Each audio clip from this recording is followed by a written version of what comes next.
पक्षाची उमेदवारी दिली तर लढायला तयार आहे तुम्ही? सगळ्याला भेटायला पाहिजे, समजून घ्यायला पाहिजे की एक्झॅक्टली विषय काय आहे, अडचणी काय लोकांची. त्याच्यानंतर माझं प्लॅन होतं की उभा राहायचं. पण आता लोकांचा एवढा आग्रह आहे की तुम्ही आत्ताच या.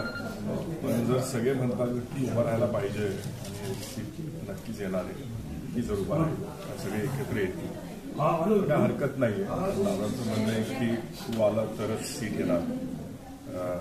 त्याच्यामध्ये बघूया पक्ष काय म्हणतो. पण मला काय माझं काय नक्की नाही की मला उभा राहायचंच आहे. पुढच्या इलेक्शनला पण उभा राहिलं तर मला चालतंय. माझं फक्त एकच मुद्दा आहे की मला इकडचे विषय काय आहेत ते समजून घ्यायचे, लोकांना भेटायचं आहे आणि इथं डेव्हलपमेंट कसं आणू शकतो त्या पद्धतीने मला काम करायचं.